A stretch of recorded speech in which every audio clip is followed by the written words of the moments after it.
Selamat siang teman-teman semua. Assalamualaikum warahmatullahi wabarakatuh. Salam sejahtera bagi kita semua. Shalom, Om Swastiastu, Namo Buddhaya, dan salam kebajikan. Selamat datang teman-teman yang telah berkenan menghadiri workshop Migran Bicara 2 oleh Rumi kali ini yang berjudul Hukum Ketenagakerjaan yang Perlu Diketahui, Kontrak Kerja, Perhitungan Gaji, dan Jam Kerja. Seperti judulnya, kali ini kami akan mengulas secara mendetil mengenai kontrak kerja, perhitungan gaji, dan jam kerja para pekerja migran di Jepang, disertai pula dengan pengalaman langsung dari para pekerja. Perkenalkan, nama saya Fitria. Hari ini saya sebagai moderator akan memandu teman-teman dalam acara hari ini. Sebelum kita masuk ke acara utama, izinkan saya terlebih dahulu untuk memperkenalkan tentang Rumi Jepang atau Rumah Masyarakat Indonesia di Jepang. Organisasi ini adalah organisasi non-profit yang dipelopori oleh peneliti-peneliti pekerja migran Indonesia di Jepang, yaitu Saeki Natsuko Sensei dari Nagoya Gakuin University, Yusi Widara Hesti dari Ritsumeikan University, Muhammad Reza Rustam dari Hiroshima University, Anastasia Wulan dari Hashim dari Kobe University, Waude Hanifah Istiqomah Hitotsubashi University, dan saya sendiri, Fitria Noriza dari Chiba University. Tujuan utama organisasi ini yaitu mendorong terciptanya kesadaran kolektif dan partisipasi aktif pekerja migran Indonesia dalam memperjuangkan hak-hak dan kepentingannya selama perjalanan migrasinya di Jepang. Memberikan penyebaran informasi terkait ketenagakerjaan maupun non-ketenagakerjaan, termasuk informasi mengenai akses bantuan hukum. Melakukan upaya pemberdayaan sehingga terbangun rasa solidaritas dan kepedulian bersama. Baik. Tanpa menunggu lebih lama lagi, mari kita mulai sesi pertama, presentasi dari Kak Anastasia Wulandari Hashim atau Kak Ria dari Kobe University dengan tema mengetahui hak-hak pekerja migran di Jepang. Kepada Kak Ria, tempat dan waktu kami persilahkan. Terima kasih. Terima kasih banyak Mbak Fitria. Izin saya share screen dulu ya teman-teman.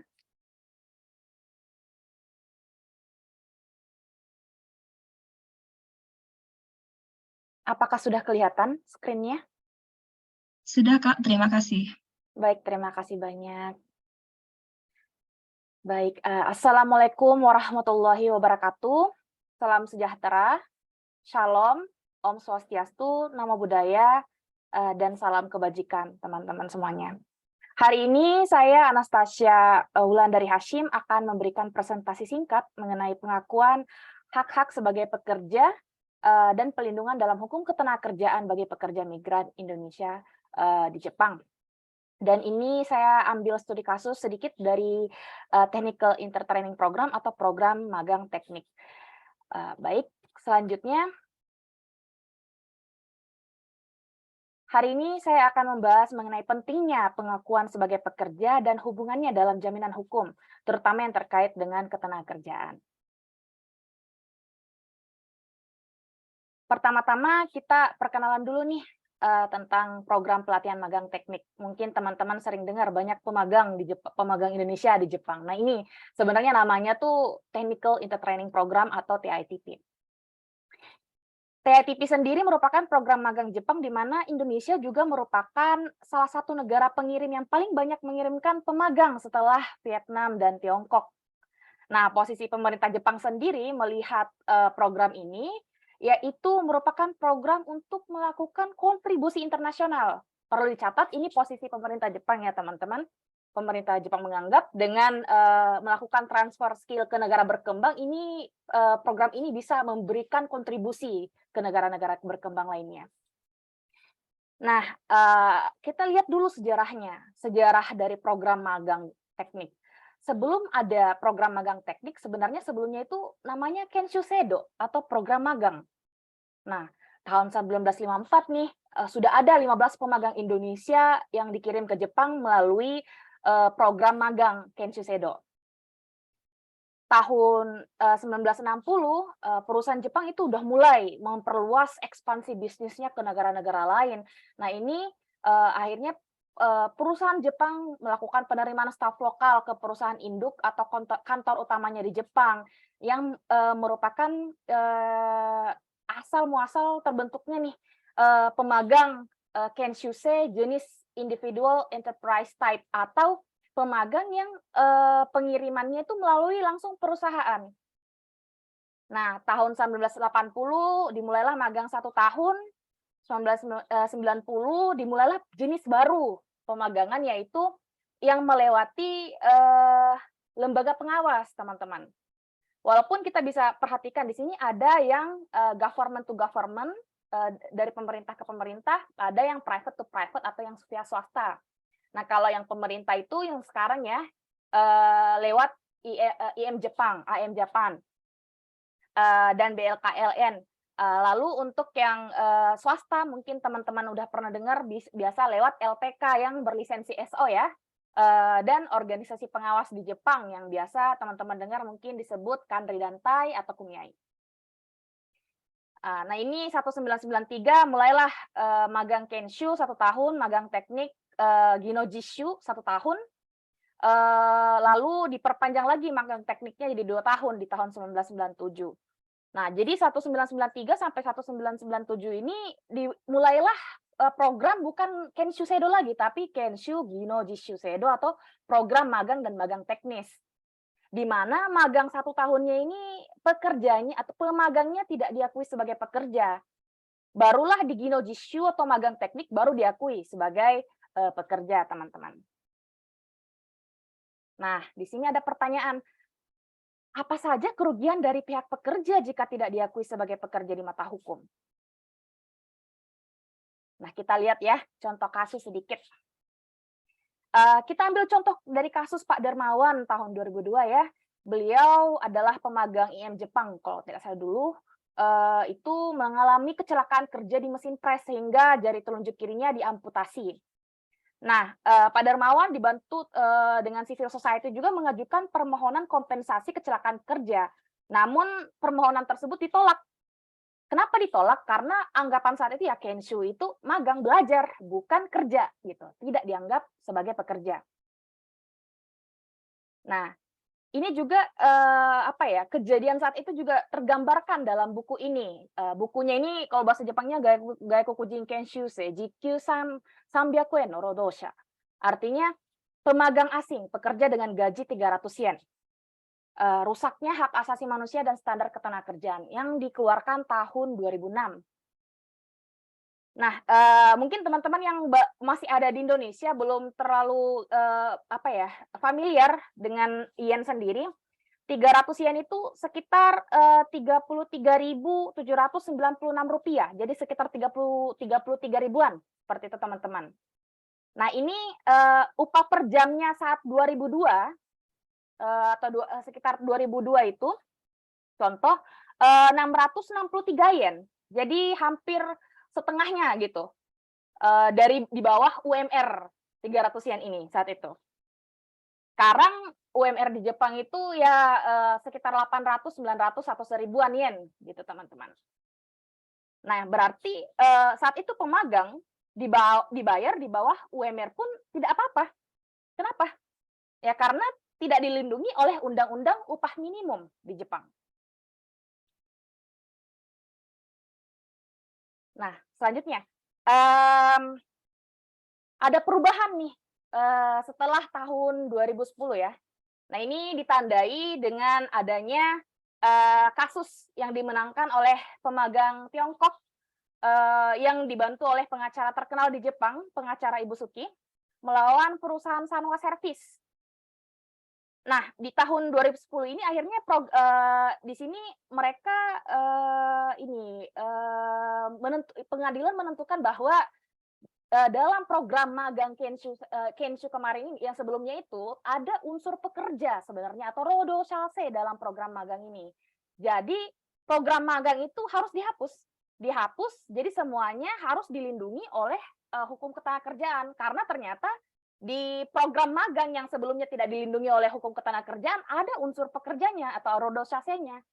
Akhirnya dihapuslah Kenshu Seido-nya atau program magangnya jadi seutuhnya menjadi program pelatihan magang teknis atau Ginojishu Seido. Nah, ada juga berarti dari setelah tahun 2010 ini sudah sudah diakui dalam dan dilindungi oleh undang-undang ketenagakerjaan yang ada di Jepang. Tahun 2017 ada undang-undang baru nih yang melindungi pelatihan pekerja magang teknis juga, namanya Undang-Undang Pelatihan Magang Teknis yang Tepat dan Perlindungan Pekerja Magang Teknis atau bahasa Jepangnya sebenarnya Ginoji Shuho kependekannya ya. Akhirnya adalah lembaga yang mensupport teman-teman pemagang juga, mungkin yang familiar sudah pernah dengar OTIT ya.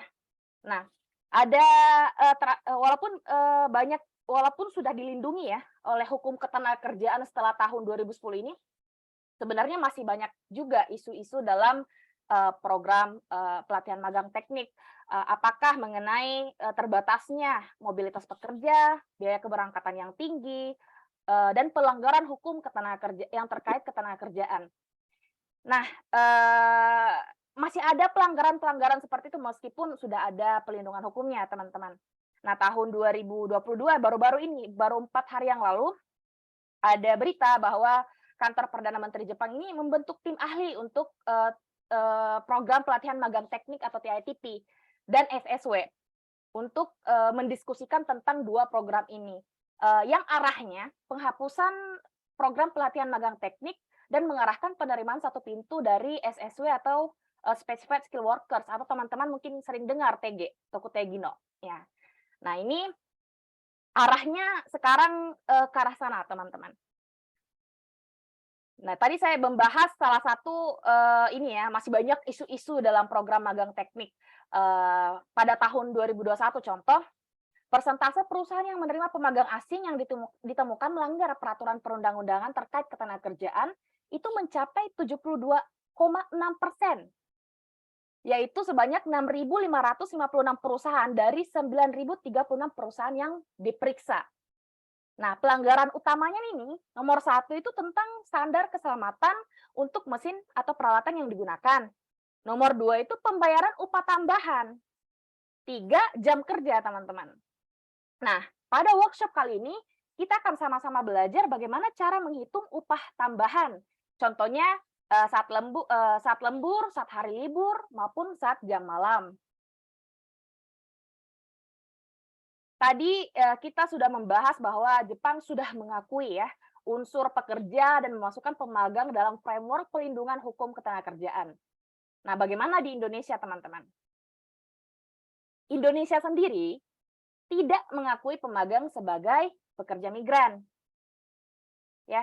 Jadi pemagang itu tidak termasuk dalam framework Undang-Undang Perlindungan Pekerja Migran Indonesia nomor 18 tahun 2017. Artinya di sini tidak ada pelindungan mengenai batas maksimal dalam biaya keberangkatan atau pembebasan biaya keberangkatan, tidak ada perlindungan sosial sebagai pekerja migran dari BPJS Ketenagakerjaan.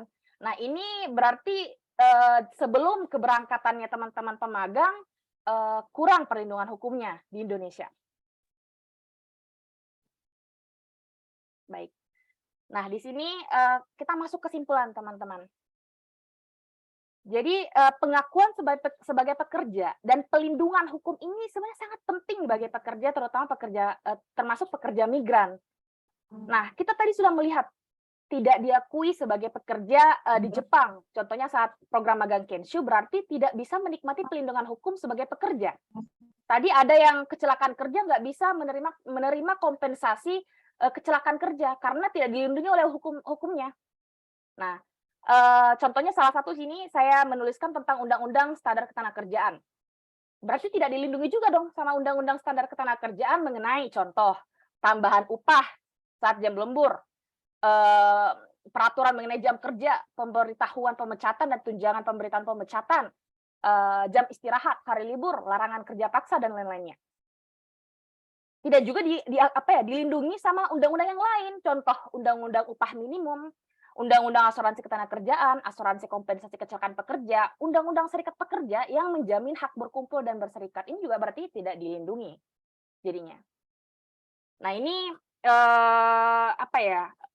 akan kita bahas lebih detail lagi mengenai peraturan tambahan upah saat jam lembur, mengenai jam kerja juga dari workshop bersama Profesor Saiki Natsuko hari ini.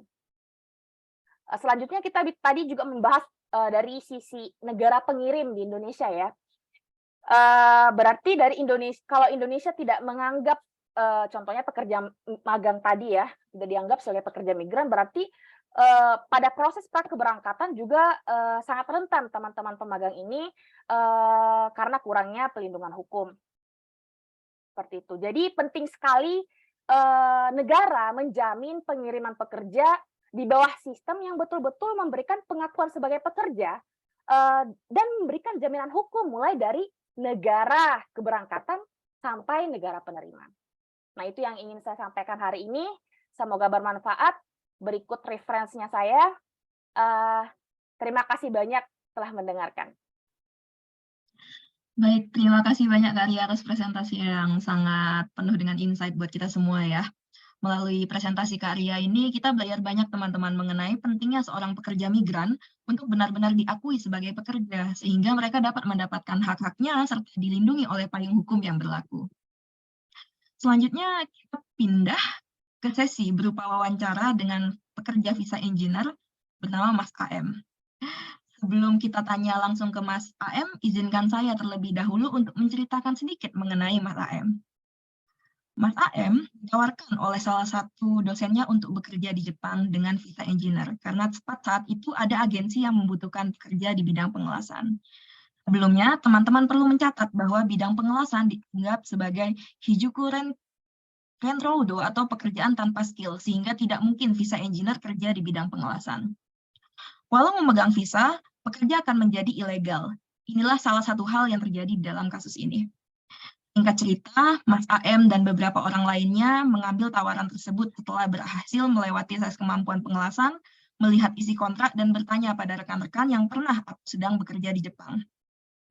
Akhirnya Mas AM belajar bahasa Jepang selama 2 bulan, dengan perjanjian tidak perlu benar-benar bisa berbahasa selama bisa membaca gambar teknik. Mas AM juga tidak masalah dengan hal tersebut. Namun demikian, terjadi hal-hal yang tidak diinginkan ketika sampai di Jepang. Hal ini dilakukan oleh agensi, seperti pembatasan kebebasan pekerja dalam beraktivitas dan memberikan ucapan-ucapan yang kurang pantas. Terjadi pula hal-hal seperti pemotongan gaji dengan alasan yang kurang jelas dan pembayaran yang tidak sesuai dengan kontrak. Hingga ada 1 atau 2 yang keluar dan mencari tempat kerja lain. Dari hal ini pula, Mas AM dan rekan-rekan menyadari bahwa kondisi mereka waktu itu dianggap ilegal walaupun memegang visa engineer. Karena jenis visa kerja tidak sesuai dengan kontrak kerja. Untuk lebih jelasnya, mari kita tanya-tanya langsung kepada Mas AM. Halo, selamat siang Mas AM. Selamat siang. Ya, terima kasih Mas atas kehadirannya di acara kami hari ini. Izinkan saya buat tanya-tanya ya Mas, mengenai kasus yang pernah terjadi kepada Mas. Ya. Ya, pertanyaan pertama dari saya, pertama, perlakuan tidak baik seperti apa Mas yang pernah diberikan oleh agensi terhadap Mas dan teman-teman? Mungkin Mas bisa cerita sedikit ke kami? Ya, untuk perlakuan yang kurang baiknya seperti ucapan-ucapan yang kurang pantas, tidak ada kesesuaian pembicaraan dengan tindakan yang tidak sesuai. Misalnya dia ngomong hari ini A, besok udah B, suka-suka dia lah, tidak sesuai dengan kontrak. Oh, seperti itu ya Mas. Kalau boleh tahu, hal-hal yang tidak sesuai itu contohnya seperti apa ya Mas? Seperti pembayaran gaji, kemudian terlalu banyak ikut campur urusan pribadi, ditakuti dengan hal yang tidak logis lah kalau bagi saya. Oh, yang tidak logis itu contohnya seperti apa, Mas? Ya, seperti begitu saya baru-baru sampai di Jepang, saya tidak diizinkan untuk berkomunikasi dengan orang lain, tidak diizinkan untuk pergi jalan-jalan sendiri, harus dia yang temani baru diizinkan pergi. Itu seperti itu. Oh, bahkan dengan orang Indonesia pun tidak boleh, Mas? Tidak boleh, dia tidak izinkan. Jadi setiap 2 bulan pertama itu begitu hari libur kerja, apakah hari Sabtu atau hari Minggu, dia pasti datang ke apa tuh, misalnya itu belajar bahasa Jepang sebentar dengan dia, kemudian dia ajak jalan-jalan, dia yang bawa kalau ingin pergi jalan, nggak diizinkan pergi sendiri.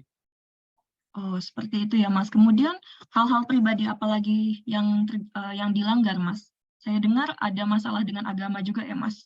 Ya, begitu sampai tidak diizinkan sholat dan puasa, saya langsung menolak larangan tersebut karena tidak sesuai dengan perjanjian, karena di dalam kontrak Hmm. tidak ada dan perjanjian secara verbal pun tidak ada dari Oh, awal seperti sebelum berangkat. Betul itu sampai kan. di Jepang baru larangan. Hmm. Kemudian ada penerjemahnya menerjemahkan berbeda dengan yang kami tanggapi, kami menolak.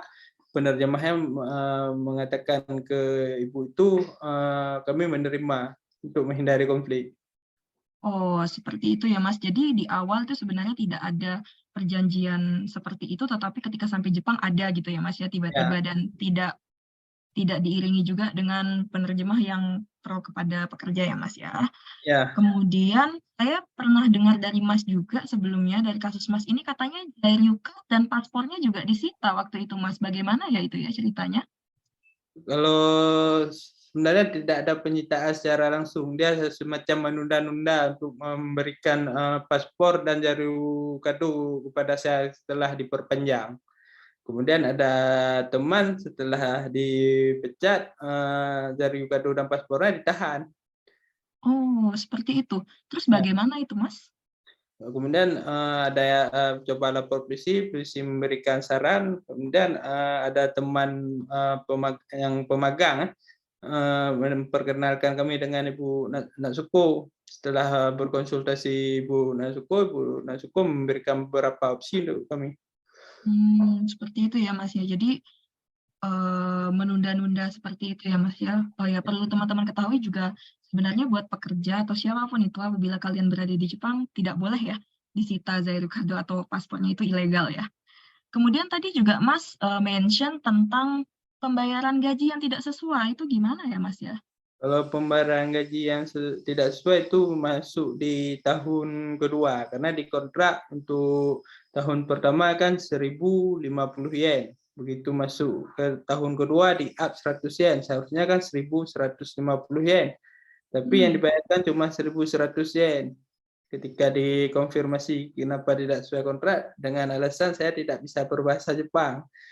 Saya komplain karena di kontrak tidak ada perjanjian seperti itu dan secara verbal pun tidak ada, karena secara bahasa saya di tempat bekerja tidak ada masalah dan orang Jepang di pabrik pun tidak pernah mempermasalahkan kekurangan saya dalam bahasa. Oh, jadi gaji dipotong, bukan dipotong ya, pembayaran tidak sesuai dengan kontrak karena dibilangnya harus bisa berbahasa Jepang seperti itu ya. Padahal tidak ada perjanjian seperti itu sebelumnya maupun tertulis di kontrak seperti itu ya. Ya, Oh, begitu begitu. Terus saya dengar juga ada permintaan uang jaminan juga ya Mas ya katanya ketika ya. Uang ketika mau jaminan keluar. itu uang Mhm. jaminan itu begitu ada teman yang kabur, dia meminta uang jaminan 300.000 yen. Kami tidak, walaupun uangnya ada, kami tidak mau memberikan. Kemudian ibu itu memotong langsung di gaji bulanan sebesar 30.000 yen Itu per bulan Mas. per bulan secara sepihak. Secara sepihak itu Mas mengalaminya selama beberapa bulan kalau boleh tahu. Saya 2 bulan sebelum pindah kerja. Itu Kemudian ketika ditanyakan apa alasannya Mas ketika karena dipotong itu? karena ada teman yang kabur, Hmm. berhenti secara sepihak. Kami pun kan berhenti karena dia melanggar dengan kontrak. Ah, baik baik baik baik. Ada permintaan uang jaminan juga ya Mas ya. Nah, kemudian pertanyaan saya selanjutnya, bagaimana sih Mas AM menyadari dan menghadapi hal ini? Begitu ada yang tidak sesuai itu, setelah diperkenalkan dengan Ibu Natsuko, Bu Natsuko memberikan semacam pengarahan, pembukaan wawasan tentang aturan bekerja di Jepang. Kami berkumpul semua, Bu Natsuko menjelaskan bagaimana status kami yang sebenarnya. Baru di situ kami tahu bahwa kami secara tidak langsung sudah ilegal, walaupun secara administrasi legal. Kami kan tidak tahu bagaimana aturan tentang ketenaga kerjaan di Jepang. Kami tahunya kami masuk secara resmi, mempunyai jari Rukado kan berarti kan sudah resmi. Tentang di lapangannya jenis pekerjaan kami tidak tahu bahwa itu tidak boleh karena di kontrak untuk pengurusan visa saya pengurusan visa yang saya tangani di situ kontrak saya sebagai NC programmer. Saya tanya ke penerjemah sebelum tanda tangan kerja, ini kok NC programmer, sedangkan saya kerjanya kan nanti di sana ngelas. Oh itu nggak apa-apa, ini cuma administrasi saja. Kamu di sana tetap ngelas. Oh nggak ada masalah juga karena dia bilang cuma administrasi saja. Itu ya Mas. Jadi memang banyak yang tidak sesuai waktu itu sama kontraknya ya Mas ya.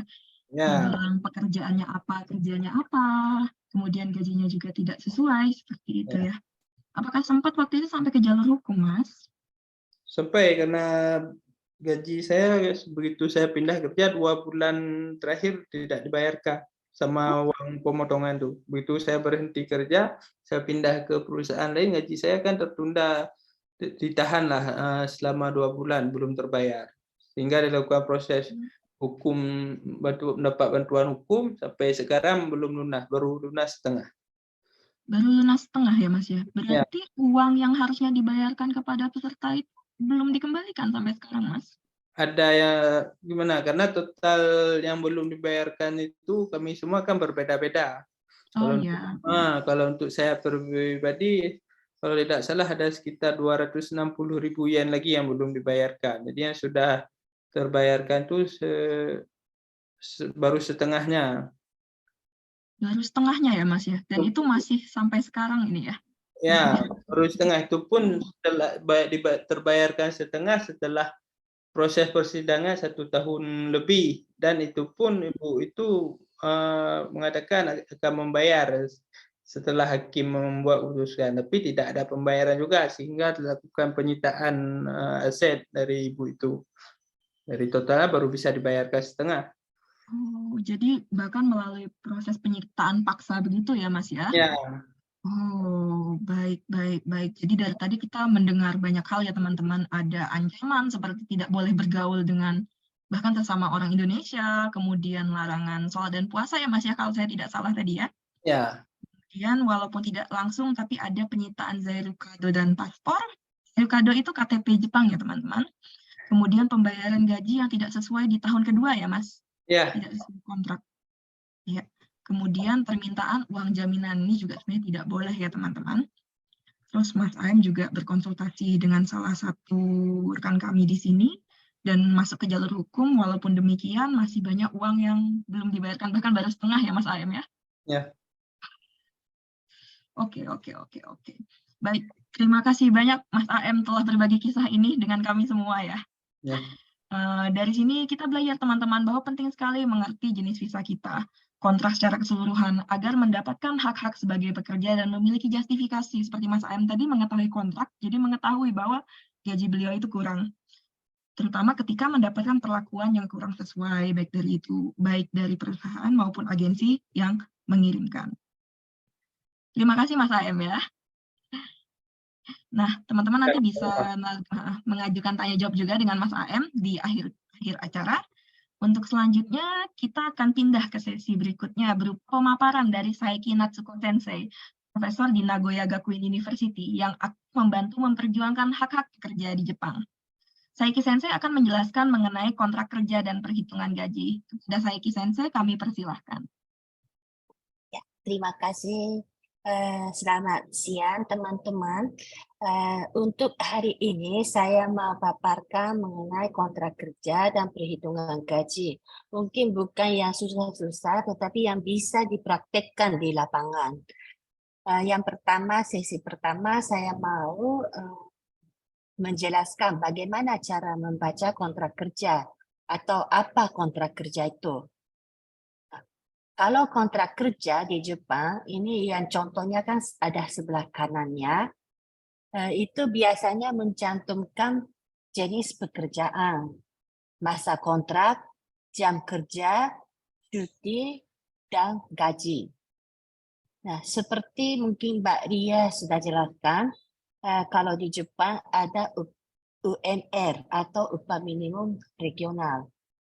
yang paling murah adalah Akita, Provinsi Akita dan Aomori, 1 jam 853, dan paling mahal Tokyo 1072 yen. Nah, jadi teman-teman bisa melihat kira-kira jenis bekerja itu apa, masa kontraknya berapa lama, apakah cuma berapa bulan saja atau selama-lamanya. Nah, atau misalnya jam kerjanya mulai jam berapa sampai jam berapa. Ada waktu istirahat jam berapa sampai jam berapa, dan juga bisa ambil cuti berapa hari dan lain-lain. Masalah jenis pekerjaan yang kontrak kerja itu yang pertama biasanya yang di paling atas itu ada ini jenis pekerjaannya.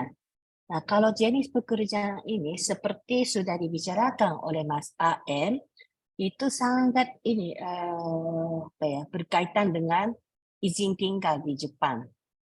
Kalau di Jepang ada 2 jenis izin tinggal secara kasar. Kalau di Indonesia juga seperti itu. Kalau di Indonesia namanya ITAP, izin tinggal tetap, dan ITAS, izin tinggal terbatas. Nah, kalau di Jepang itu ada 2, mungkin sama seperti ITAP, itu mibunke.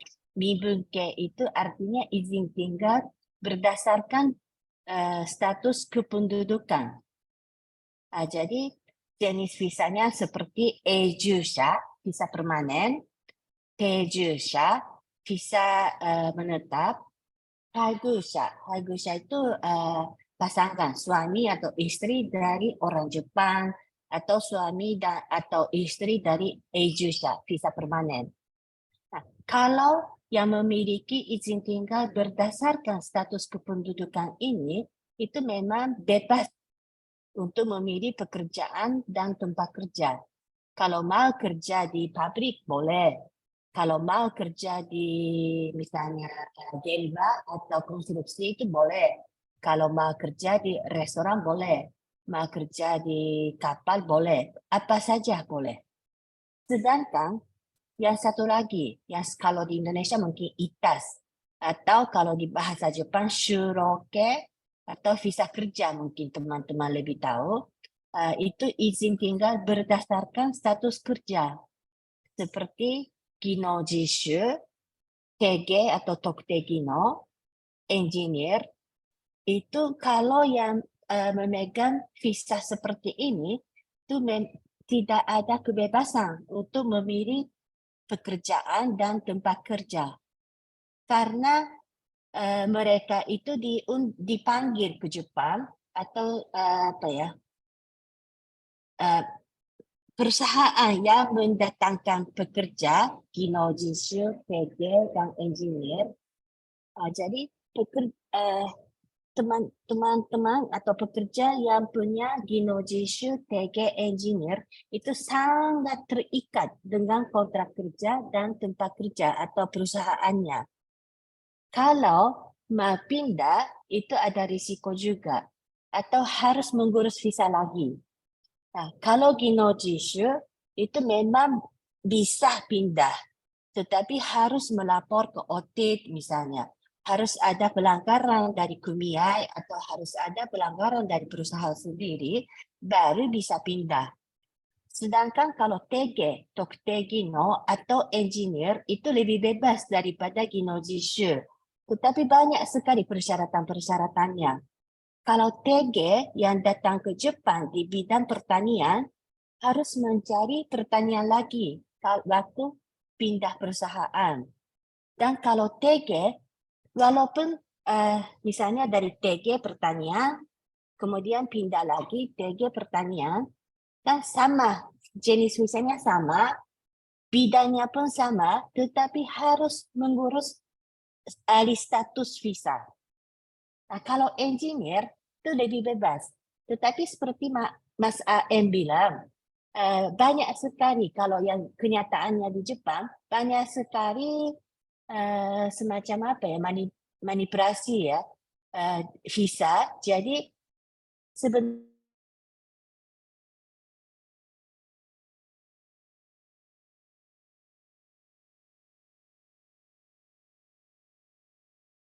Maaf, Sensei, suaranya tidak terdengar.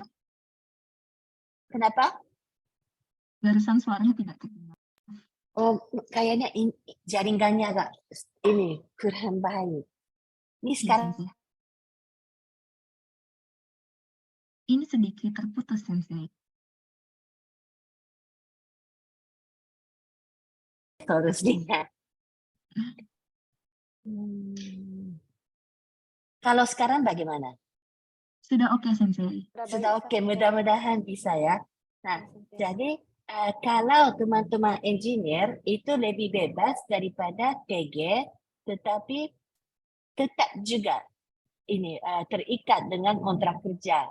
Nah, seperti Mas AN katakan, kalau misalnya yang ini engineer kan ini harus ada skill, kerja pun harus kerja yang perlu skill, bukan kerja kasar. Jadi seperti penggelasan atau kerja di ini konstruksi itu tidak mungkin sebenarnya. Nah, tetapi kenyataannya perusahaan Jepang itu membutuhkan tenaga kerja di bidang itu yang tidak punya skill. Nah, jadi biasanya broker atau haken, perusahaan haken dan lain-lain itu mereka mengolah atau manipulasi data. Jadi kontrak kerjanya seperti NC programmer atau CAD atau apa gitu yang punya skill, tapi kerja di lapangan ternyata penggelasan. Nah, yang sering terjadi sekarang adalah teman-teman pekerja engineer kan merasa sudah aman karena sudah ada visa, sudah ada tempat kerja. Ternyata datang imigrasi ini yang baru-baru ini terjadi, datang orang imigrasi, dan kalau pekerja yang engineer itu bekerja di perusahaan tersebut, visanya tidak akan diperpanjang karena pekerjaannya tidak sesuai dengan kontrak kerja atau tidak sesuai dengan jenis visa yang engineer itu. Itu yang sering terjadi. Sampai ada juga kejadian-kejadian seperti perusahaan haken atau broker ditangkap karena memperkerjakan pekerja engineer di bidang yang tidak perlu skill misalnya. Atau pekerja sendiri ditangkap karena pekerja engineer itu kerjanya di lapangan. Itu juga terjadi. Nah, sedangkan kalau yang izin tinggal berdasarkan status kerja, itu yaitu pelajar. Kalau pelajar itu untuk memilih pekerjaan dan tempat kerja itu lebih bebas daripada Ginojishu, TG, dan engineer. Ada beberapa jenis kerja yang tidak bisa dikerjakan oleh Ginojishu, itu ya misalnya restoran. Itu bisa dilakukan oleh pelajar. Tetapi kalau pelajar itu ada batas waktunya. Tidak boleh bekerja lebih dari 28 jam per minggu. Dan juga kalau pelajar itu tidak boleh bekerja di bidang sebagai pekerja seksual komersial, PSK. Nah, PSK itu bukan sampai pelacur, tapi misalnya duduk di samping bapak-bapak, minum misalnya, atau seperti apa, massage, itu juga sebenarnya tidak bisa. Kalau itu pelajar. Nah, kemudian mungkin ada juga yang ini ya, ada juga ini yang belum begitu paham tentang cuti berbayar.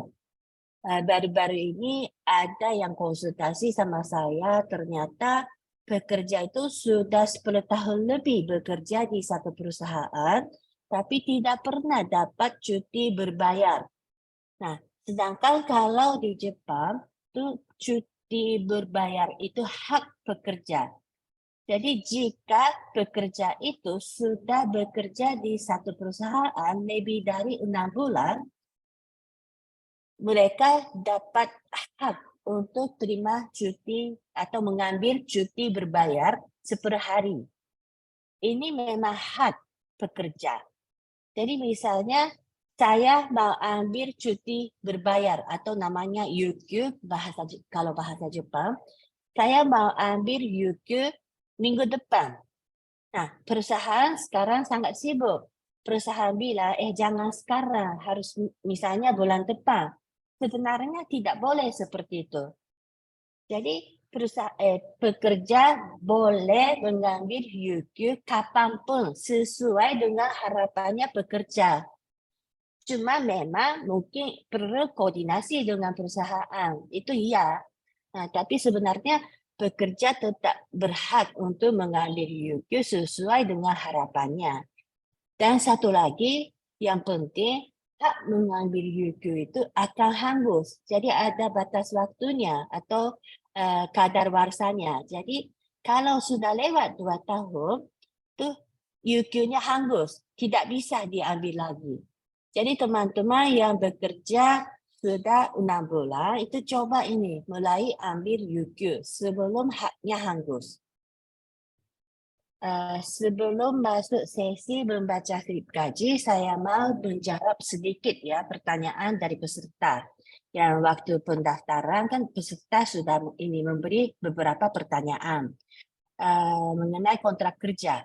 Apakah kontrak kerja juga memuat aturan kebiasaan seperti boleh merokok atau tidak?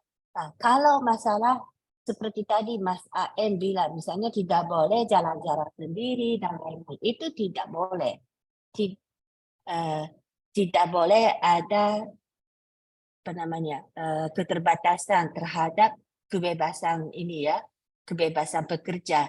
Tetapi kalau masalah merokok itu lain. Karena kalau di Jepang tuh ada undang-undang untuk mencegah menyebar luaskan asapnya rokok. Itu sudah ada undang-undang untuk supaya kalau pekerja mau merokok, perusahaan harus sediakan fasilitas ruang rokoknya. Di luar ruang rokok, pekerja tidak boleh merokok. Jadi kalau masalah merokok itu memang bisa saja, atau memang kalau perusahaan memberi kebebasan penuh terhadap pekerja mau merokok di mana, kapan saja, itu sudah melanggar hukum. Jadi pekerja harus mengikuti aturan karena itu sudah jadi undang-undang di Jepang. Yang kedua, job apa saja yang sesuai untuk visa engineer supaya pada saat perpanjangan visa tidak ditolak dengan alasan job tidak sesuai. Mungkin sudah dijawab, pokoknya yang engineer itu harus orang asing, pekerja asing yang menempati posisi tersebut. Tidak bisa digantikan oleh orang lain. Itu yang namanya visa engineer. Jadi pekerja asing itu harus punya skill. Skill itu boleh misalnya seperti NC programmer atau juga sebagai penerjemah. Misalnya ya Mbak Fitri ini bisa berbahasa Jepang, jadi Mbak Fitri yang mau diangkat sebagai penerjemah di perusahaan saya. Itu Mbak Fitri memang bisa mengambil visa engineer. Tapi kalau yang bisa digantikan oleh orang lain, itu memang tidak bisa mengurus visa engineer. Yang ketiga, bagaimana cara mengetahui kontrak kerja yang baik agar tidak terjadi eksploitasi terhadap pekerja? Lihat saja yang seperti masa kontrak. Masa kontrak semakin panjang semakin baik. Atau gaji. Gaji apakah memang sesuai dengan ini lebih dari upah minimum atau pas upah minimum atau bagaimana misalnya, atau cuti sudah ditulis mengenai ini ambil UQ atau cuti berbayar atau bagaimana bonusnya dan lain-lain. Jadi coba lihat mana yang lebih baik persyaratan dari pelayanan dari perusahaan. Oke. Sekarang masalah slip gaji. Ini contoh slip gaji. Jadi karena slip gaji Jepang kan rata-rata pakai bahasa Jepang. Jadi teman-teman sedikit bingung bagaimana cara membacanya. Nah, kalau slip gaji itu mungkin yang secara kasarnya, yang pertama ditulis pendapatan kotor, kemudian potongan, lalu ada pendapatan bersih. Nah, jadi apa-apa yang jadi ini pendapatan kotor ya. Itu yang item penambah tuh tunjangan kerja gaji pokok itu yang iya. Tambah lagi tunjangan kerja di luar jam kerja. Artinya lembur ya. Itu tambah 25%. Tunjangan kerja shift larut malam atau yakin, ya. Itu yang mulai jam 22. Itu jam 10 malam, itu tambah lagi 25%. Kemudian tunjangan kerja di hari libur, tambah 35%. Mungkin juga perusahaan menyediakan tunjangan perjalanan, transportasi, atau tunjangan perumahan. Nah, jadi sekarang teman-teman sudah tahu rata-rata apa tunjangan kerja di luar jam kerja atau lembur, kemudian shift malam atau hari libur. Nah, jadi saya mau buat quiz buat teman-teman. Nah, saya gaji saya 1.000 yen per jam. Kemudian jam kerja saya jam 8 pagi sampai jam 5.30. Tapi ada 1,5 jam untuk istirahat, 1,5 jam ya, 1,5 jam istirahat. Jadi jam kerja saya 8 jam. Hari kerja Senin sampai Jumat. Minggu ini saya kerja seperti biasa 8 jam sejak Senin sampai Kamis.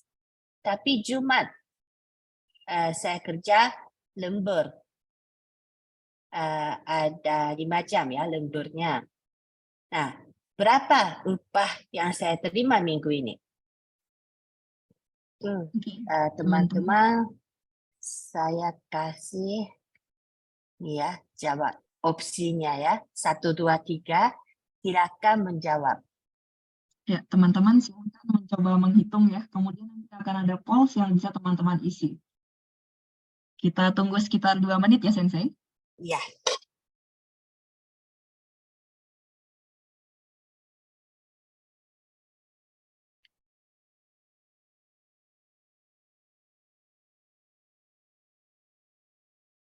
Kok kenapa? Siapa yang ini? Selesaikan.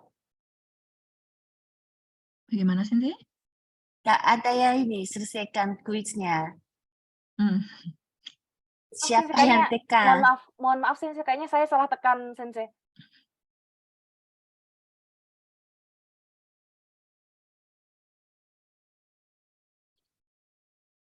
Oke. Teman-teman silakan jawab sekali lagi. 1 menit lagi ya, teman-teman. Terima kasih, teman-teman.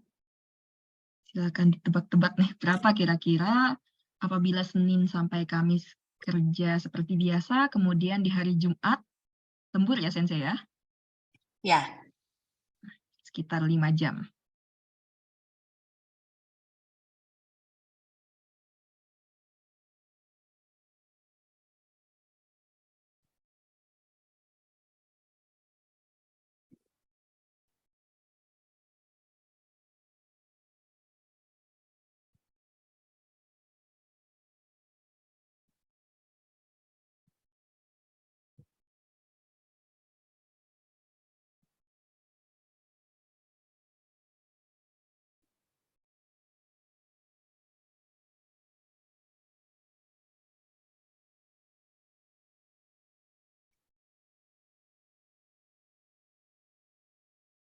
Oke, waktu habis.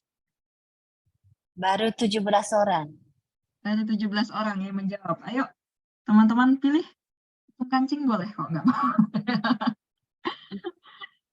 19. 20. Teman-teman, ditunggu sebentar lagi nih. Saya tunggu sampai 355 ya. Belum kita reveal jawabannya dari Sensei.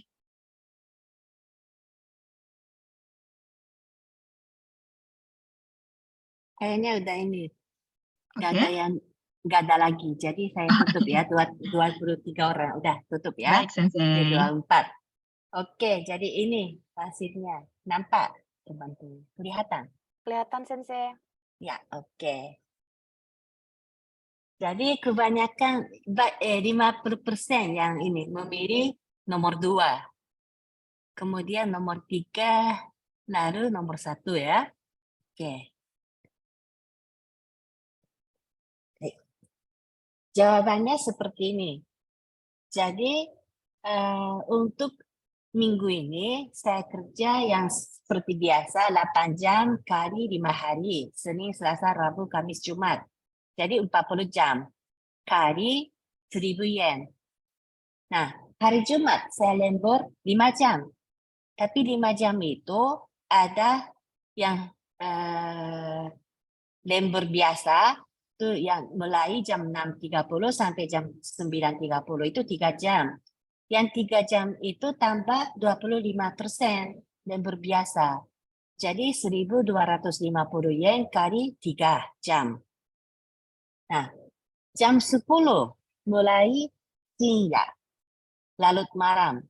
Nah, jadi di situ tambah lagi 25%. Jadi jam 10 sampai jam 12 malam, yang 2 jam itu saya dapat 1.500 yen. 25% untuk lembur, 25% untuk larut malam. Jadi 1.500 yen kali 2 jam. Jawabannya nomor 3, 46.750 yen. Oke, satu lagi. Quiz 2. Gaji saya tetap sama, 1.000 yen per jam. Tapi saya kerjanya malam. Shift saya malam.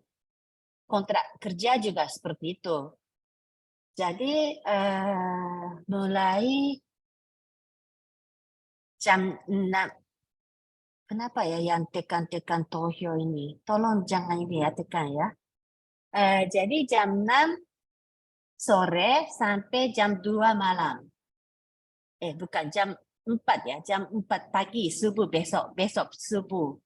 Itu jam kerja saya. Saya kerjanya hari Senin sampai hari Jumat. 8 jam bekerja, 2 jam istirahat. Dan 8 jam bekerja itu mulai jam 6 sampai jam 9, yang 3 jam. Kemudian 3 jam ya, jam 10 sampai jam 10.30 itu 2 jam setengah, dan jam 1.30 sampai jam 4, 2 jam setengah. Nah, saya shift malam ya, shift malam. Nah, jadi kira-kira teman-teman saya dapat berapa setiap minggu? Oke, Sekarang teman-teman. Berapa nih kira-kira ya? Perlu teman-teman ingat tadi tunjangan kerja untuk upah lembur itu plus 25%, kemudian shift larut malam itu juga plus 25%, terus tunjangan kerja di hari libur itu plus 35% ya teman-teman.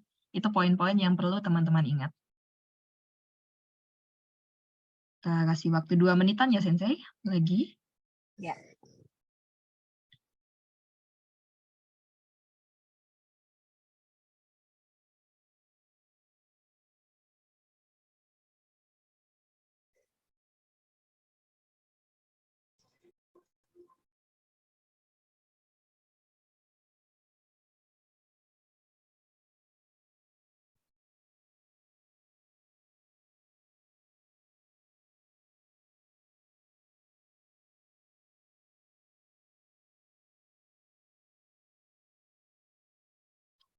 Ya, 1 menit lagi teman-teman.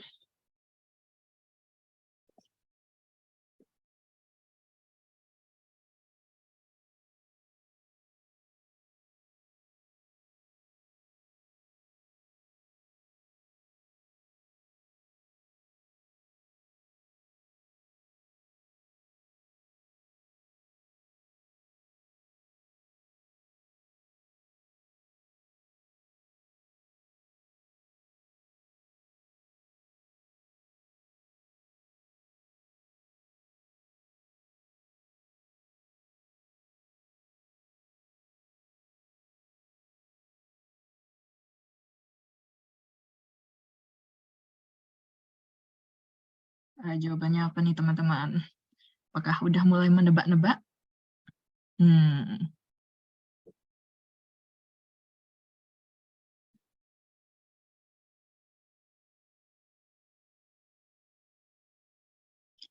Sensei, waktunya sudah habis. Oke, jadi saya share ya hasilnya. Nampak, kelihatan.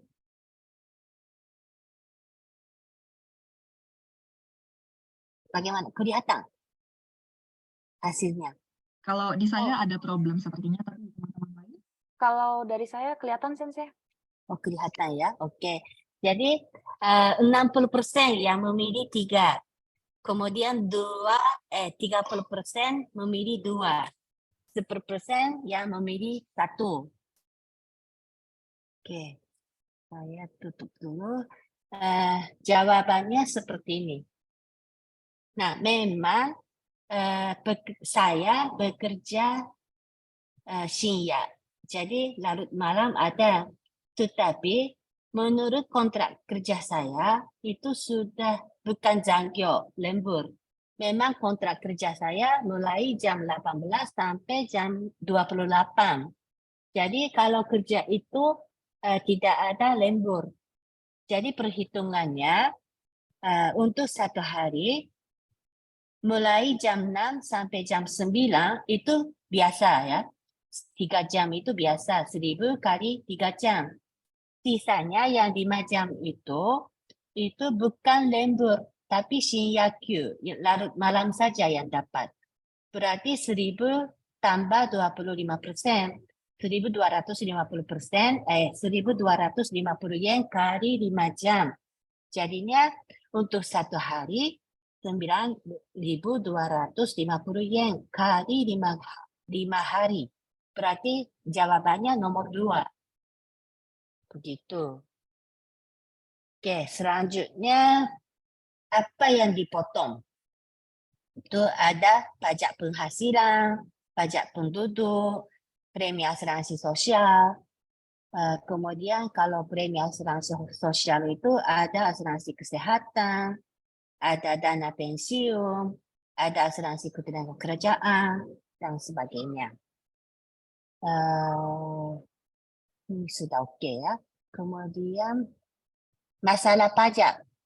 Nah, pajak itu ada 2 jenis. Yang pertama pajak negara atau pajak penghasilan. Pajak penghasilan ini biasanya langsung dipotong dari gaji dari awal. Sedangkan pajak kota atau pajak penduduk itu mulai dipotong tahun berikutnya karena pajak penduduk ini jumlahnya ditentukan berdasarkan penghasilan di tahun sebelumnya. Nah, jadi di sini ada quiz. Kalau Anda mulai bekerja di Jepang pada bulan April tahun 2022, bagaimana cara pembayaran pajak penduduk atau pajak kota pada 2022 dan 2023? Teman-teman mungkin agak sulit untuk menjawab. Maksud saya kalau pakai mic atau chatting itu mungkin susah. Tapi tolong ini berpikir dulu.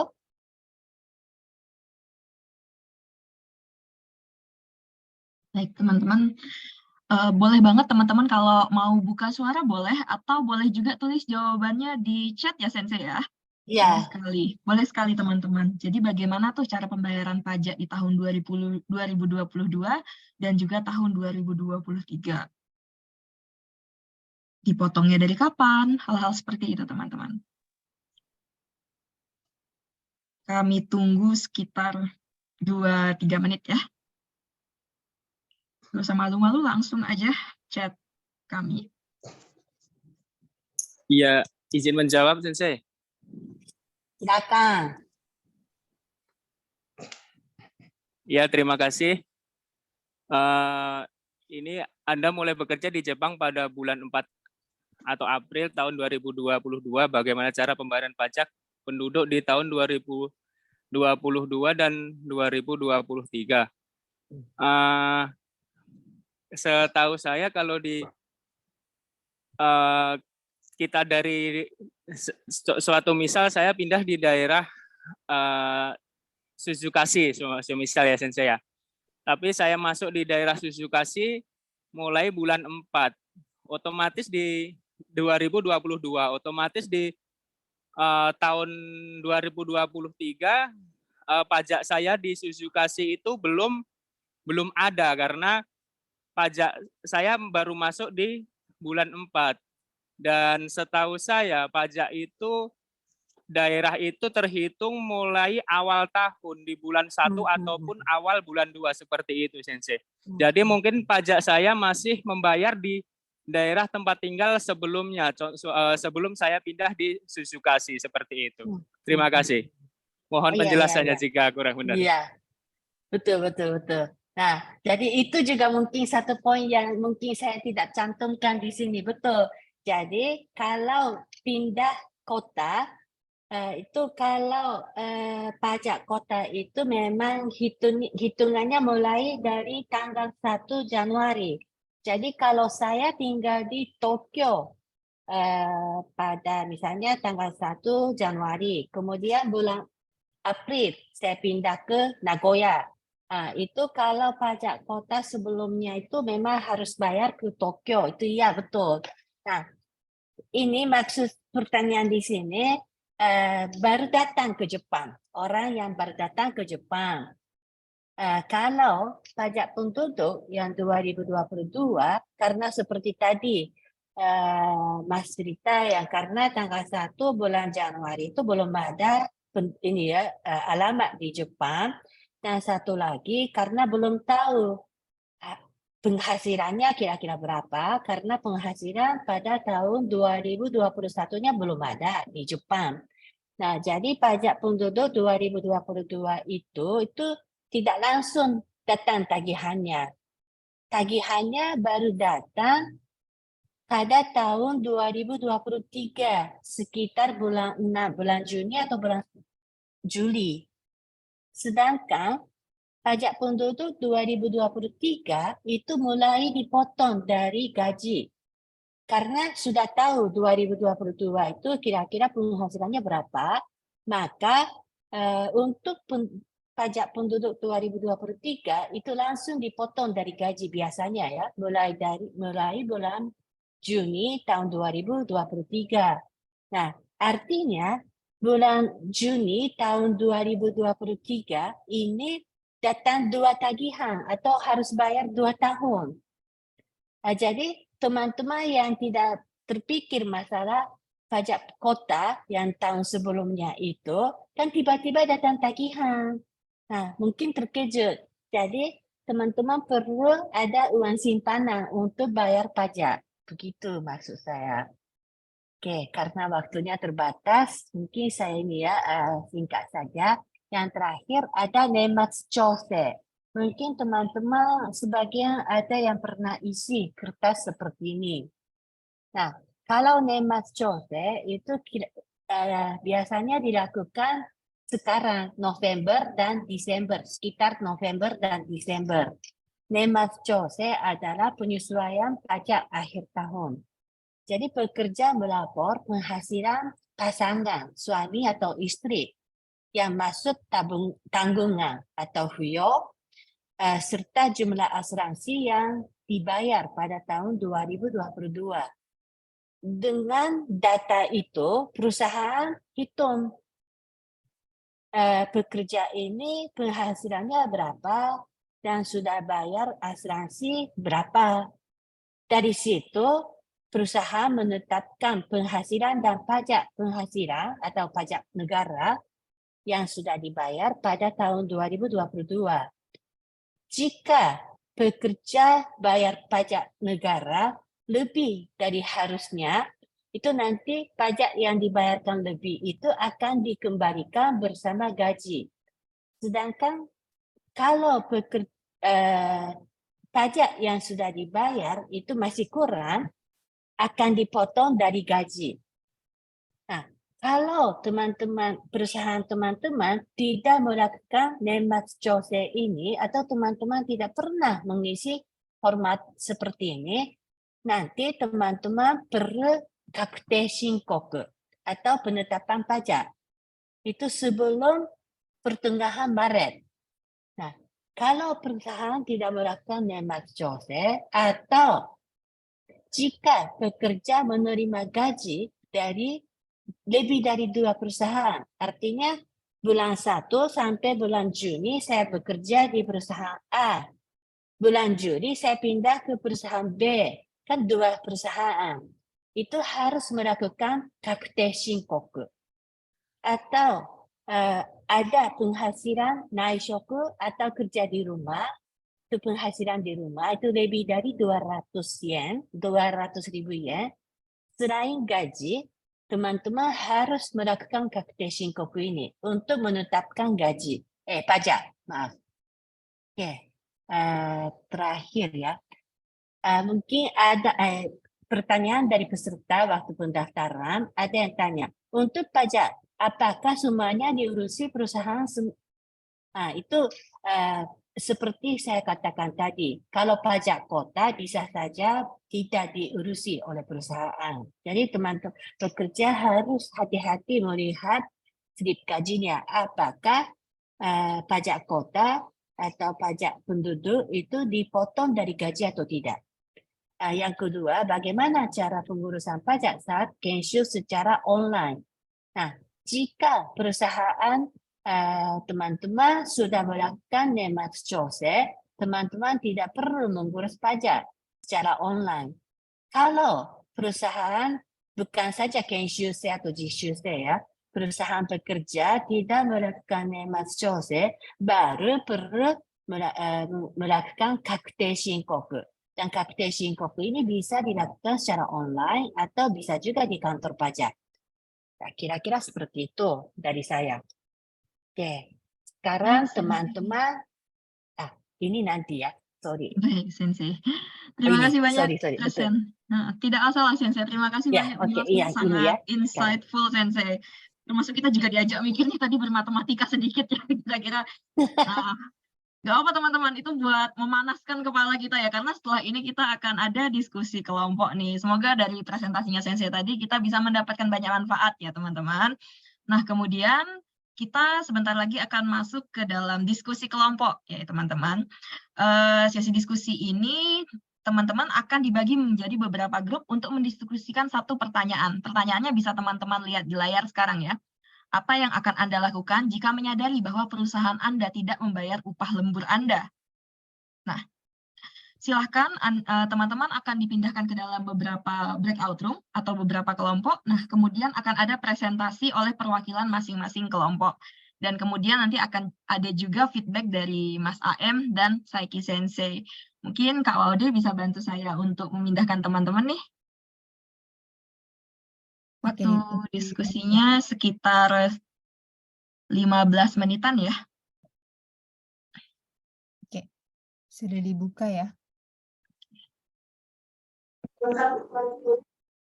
Oke, terima kasih teman-teman. Sepertinya kita bau-baunya akan mendapatkan jawaban yang cukup beragam ya. Kita dibagi atas beberapa room dan kemudian sepertinya ada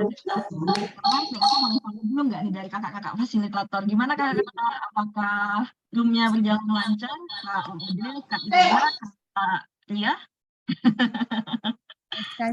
Lancar, Mbak. Semuanya aktif.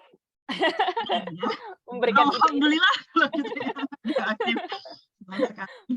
Oke, Kak Yusi gimana Kak Yusi? Lancar? Mantap. Oke.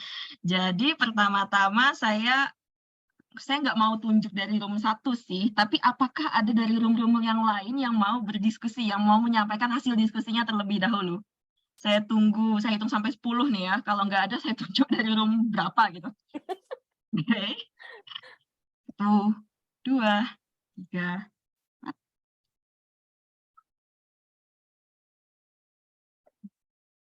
Oke, nggak ada. Oke, kalau gitu saya mau dari room 2. Room 2 punyanya siapa ya? Room 2. Mungkin baiknya yang berdasarkan fasilitator aja. Fasilitatornya ya. Kalau Kak gitu Ria roomnya, kalau room Kalau 2. room 2. oh room Iya, 2 Kak Ria, maaf Kak Siap, Ria. siap. Oke. room 3 Mas Reza tadi. Room 1 Oh, Mbak Baik. Ria. Siap, siap. Kalau dari room 2 sendiri ada Mas Eko. Saya akan minta tolong ke Mas Eko untuk membagikan hasil diskusi kita tadi selama 15 menit. Silakan Mas Eko. onegaishimasu. Iya, ya terima kasih waktunya. Kalau dari diskusi di room kami tadi hasil salah satunya sebelum apa itu untuk menindaklanjuti bahwasanya gaji yang tidak terbayar ya, kira seperti itu. Kita ambil data dulu dari saya sendiri sih, saya tadi foto dari apa Temkat ataupun absen kita di akhir bulan itu kita foto. Setelah itu kita diskusikan kepada internal bagian kita dulu, seperti atasan kita, Hanco ataupun Kakak Rico di bagian kita. Nanti biasanya Hanco ataupun Kakak Rico yang akan meneruskan ke Jimuso, ke kantor, dan ke pihak HRD. Dan biasanya sampai pun di HRD biasanya kalaupun ada kesalahan ataupun ada pun kita yang salah menghitung, biasanya akan kita akan didatengin dari pihak kantor seperti itu. Dan tadi juga pendapat dari lupa saya namanya, mohon maaf. Itu juga sama juga, maksudnya kita sampaikan di internal terlebih dahulu, baru kalau nggak ada apa itu tanggapan dari kantor, baru kita ada yang usul untuk maju ke proses hukum seperti itu juga. Itu aja, terima kasih. Baik, terima kasih ya Mas Eko. Tadi berarti kita melakukan dulu pencarian data, kemudian kita diskusikan ke bagian internal, dan apabila tidak dapat tanggapan baru nih maju gitu ya ke hukum. Oke, thank you banget jawab penjelasannya. Terima kasih banyak Mas Eko. Terima kasih. Kemudian Terima Kak Ria kasih. mau nunjuk fasilitator yang mana buat anaknya buat anaknya presentasi setelah ini Kak Ria? Siapa aja boleh Kak? Ada saya, Kak Ode, Kak Reza, dan Mbak Yusi. Tadi sih yang tersisa ya, kami penduduk main room yang tersisa di main Oke, boleh penduduk main room, boleh. tersisa di main room. Mas Faris boleh di open mic-nya gini. Oke. Hai Mbak. Negasi Mas. Hai. Ya, selamat siang. Ya. Dari hasil Siang. diskusi kelompok kita tadi, jika upah yang diterima tidak sesuai, maka kita bisa konsultasi ke pihak LPK atau pihak perusahaan yang terkait atau HRD. Lalu sebelum laporan, alangkah baiknya mengecek kembali terkait perhitungan upah kita. Apakah kita benar atau salah gitu. Takutnya kita yang salah, berarti kan perusahaan nggak salah.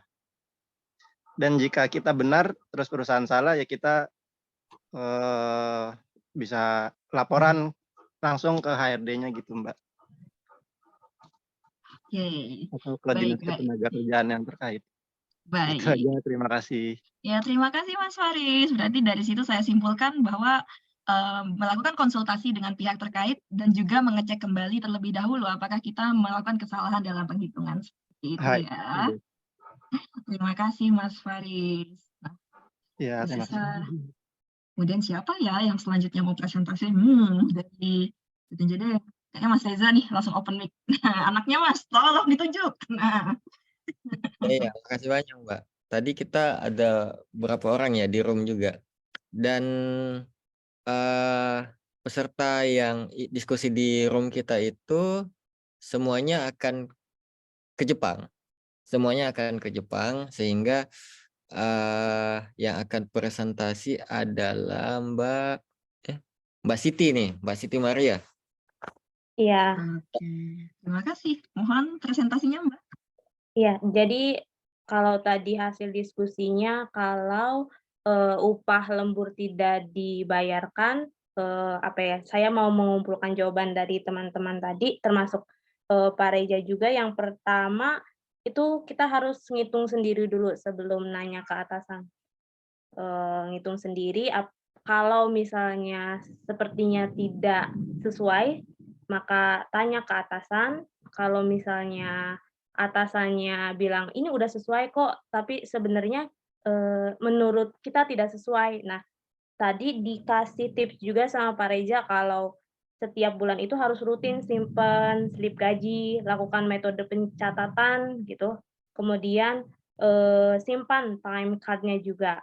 Nah, itu bisa jadi alat bukti apabila kita mau menuntut misalnya gaji saya harusnya dibayarkannya segini.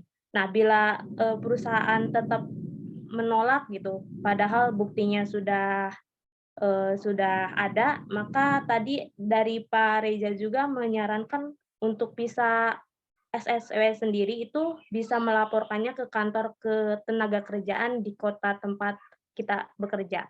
Seperti itu.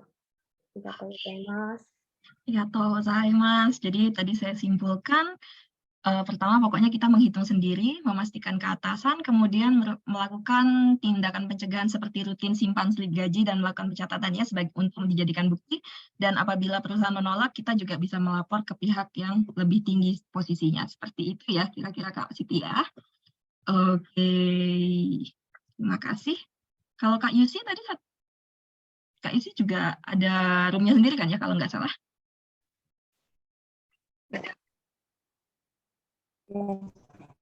Baik, terima kasih Mbak Fitria. Tadi di sini di kelompok 4 juga kita sangat beragam menjawab mengenai pertanyaan tersebut. Mungkin saya minta langsung saja Mbak Clara, silakan Mbak untuk sharing.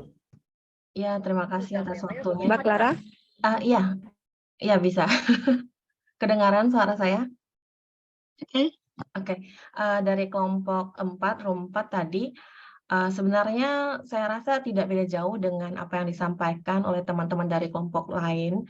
Kalau dari kelompok kami tadi kesimpulannya sih begini, kita sendiri harus ada catatan yang lengkap, baik itu catatan untuk masuk kerja, pulang kerja, lembur, dan lain-lain.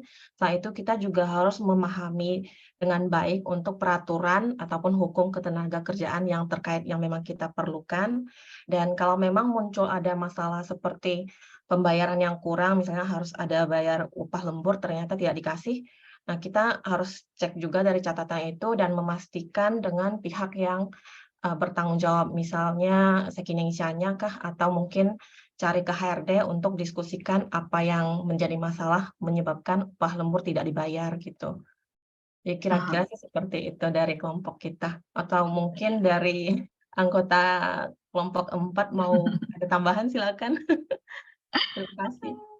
Thank you banget Kak Clara, terima kasih juga Kak Yusi udah memandu. Kalau saya simpulkan berarti intinya melakukan catatan yang membuat catatan yang lengkap mengenai waktu kerja, mengetahui hukum ketenagakerjaan dan mengecek kepada pihak-pihak terkait. Ya, seperti itu. Nah ternyata yang sisa adalah kelompok saya sendiri, gitu ya. Karena tadi kelompok saya hanya berdua, jadi saya persilahkan salah satu di antaranya, nanti kita pilih siapa. Oh ya, saya tadi pilih Kak Amanda. Tolong Kak Amanda bisa bantu saya buat mempresentasikan hasil diskusi tadi. Oh, oke, baik. Jadi untuk kasus yang bagaimana kalau upah tidak dibayarkan, jadi kami dari berdiskusi kalau misalnya upah tidak dibayarkan, maka pertama mungkin akan membuka jalur diskusi dulu ya dengan pihak perusahaan atau orang-orang yang berkepentingan di perusahaan tersebut, misalnya seperti HRD-nya, kayak gitu. Terus mungkin kalau misalnya dari pihak yang pemagang, mungkin bisa berkonsultasi dengan organisasi yang bernama OTIT itu. Konsultasi bagaimana untuk keberlanjutannya seperti itu. Terus mungkin juga bisa berdiskusi dengan sesama teman sejawat mungkin teman sejawat mungkin ya buat buat mencari informasi yang berkaitan juga mungkin itu seperti itu kalau dari kelompok kami. Terima kasih Kak Amanda.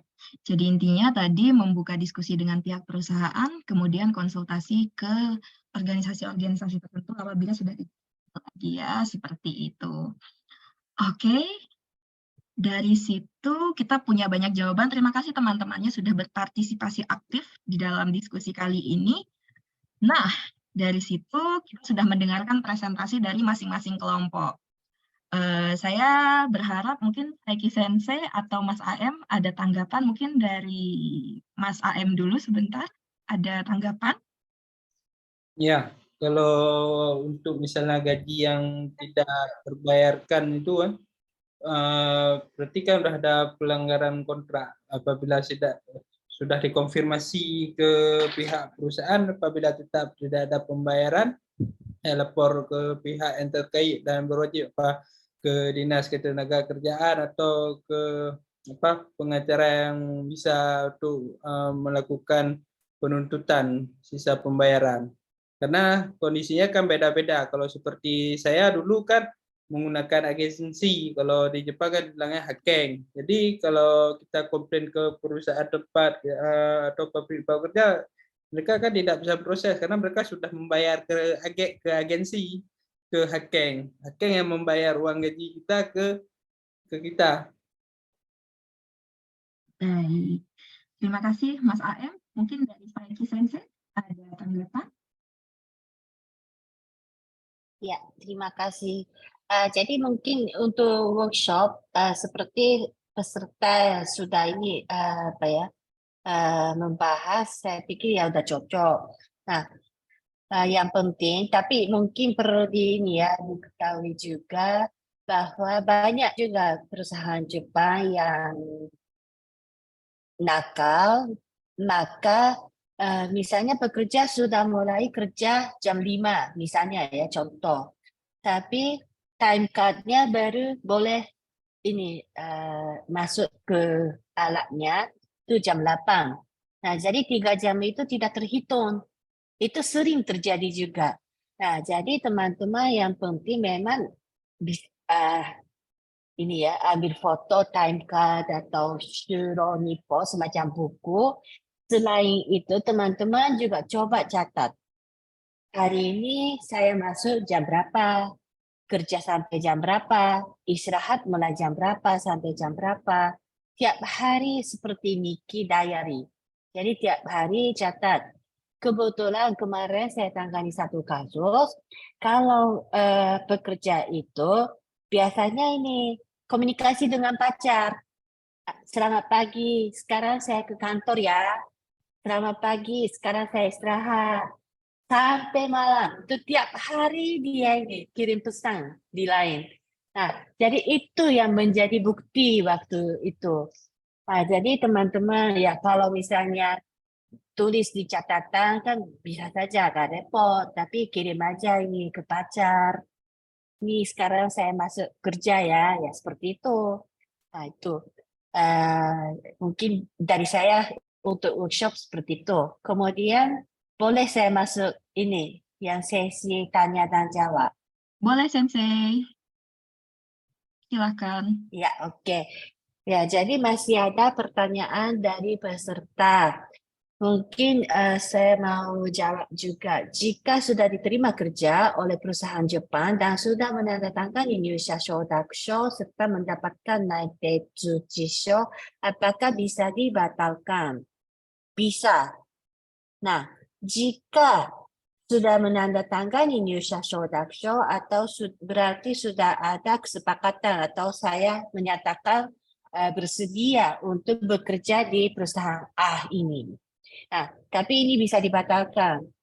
Nah, saya menyatakan, tapi coba baca kontrak kerjanya.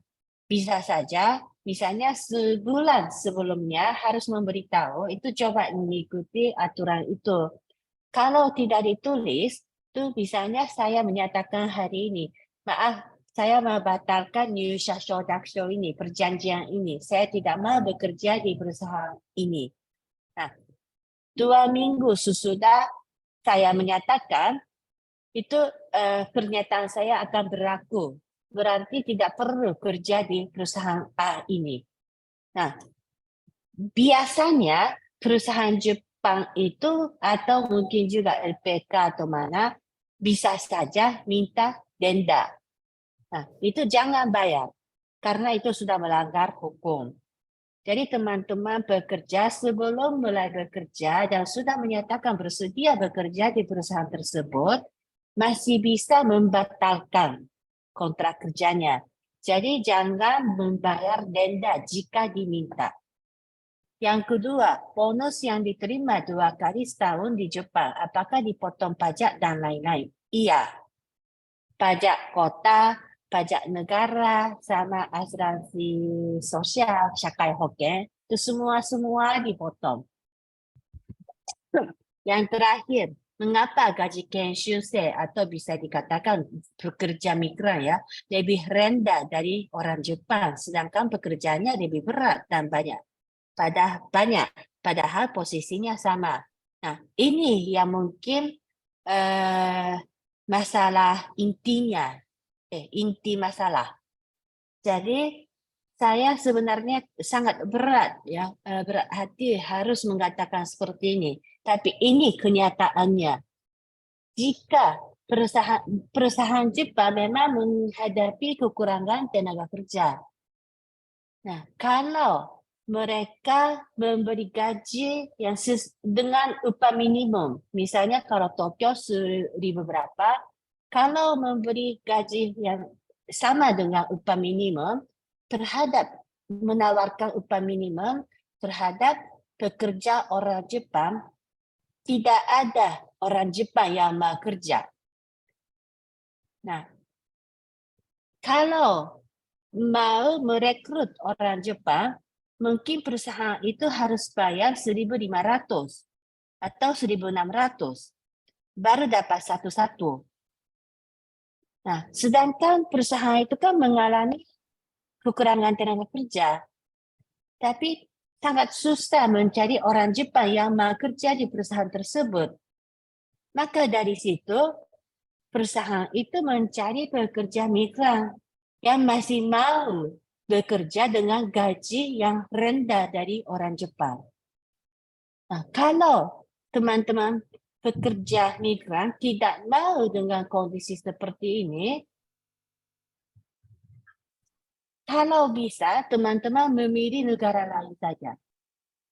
Kalau sebagai orang Jepang, saya mau mengatakan teman-teman tidak sebenarnya ya, kalau tidak datang ke Jepang dan kalau masih ada negara yang lebih baik, maunya ke situ saja.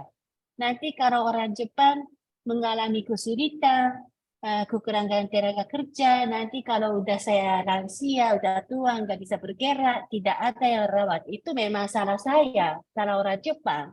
Jadi orang Jepang yang harus bertanggung jawab atas kondisi seperti itu. Tapi sayangnya, yang kenyataannya masih, saya sekarang di Indonesia selama 1 tahun, melihat kondisi teman-teman di Indonesia memang sangat susah mencari pekerjaan. Lapangan kerjanya sangat terbatas. Gajinya pun atau penghasilannya pun, walaupun sudah bekerja yang sebagai karyawan tetap, tapi dapat juga gaji yang masih di bawah upah minimum. Itu rata-rata seperti itu kalau di sekitar saya. Dapatnya sebulan 500, 1 juta, ada istri, ada anak. Itu bagaimana hidupnya? Akhirnya mereka mereka ya terpaksa merantau. Nah, yang merantau ke Jepang. Nah, Jepang itu ya kenyataannya ya seperti tadi.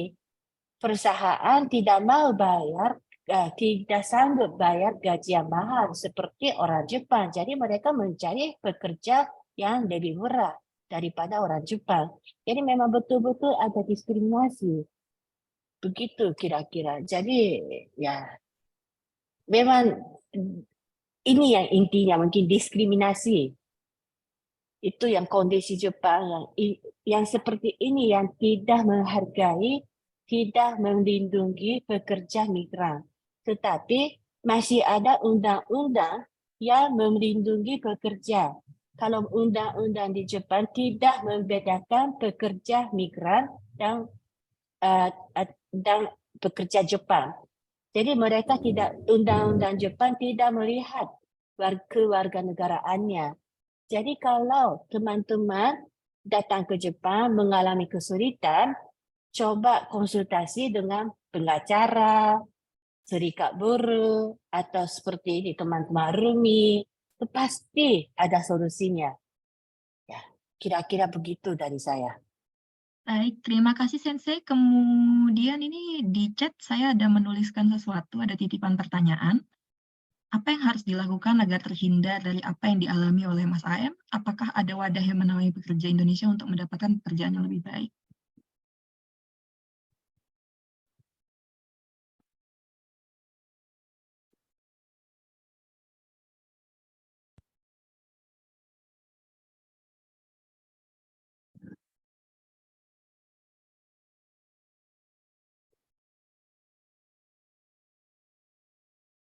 Mungkin kalau teman-teman belum bisa bahasa Jepang, kalau belum ini tingkat pendidikannya misalnya S1,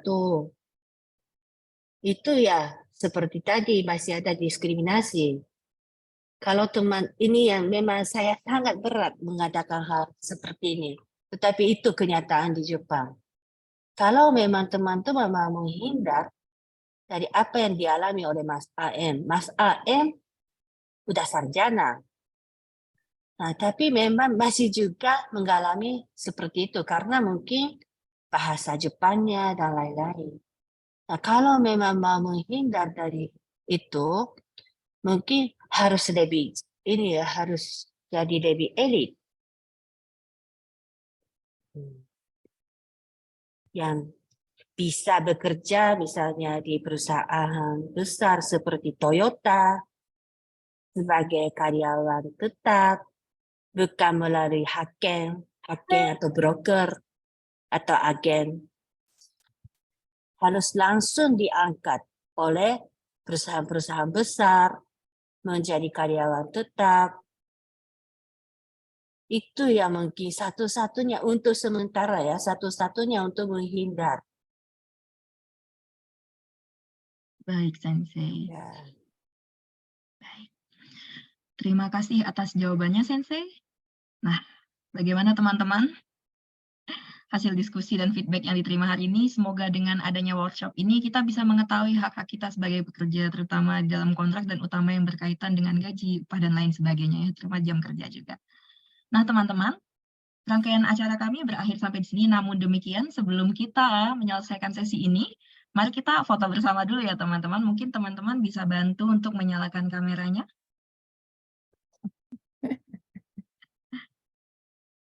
Ayo. Ini, kenapa malu-malu? Dibuka saja kameranya, tidak masalah. Ya, sama-sama Mas Rudi. Chat ya. Ya, saya tunggu.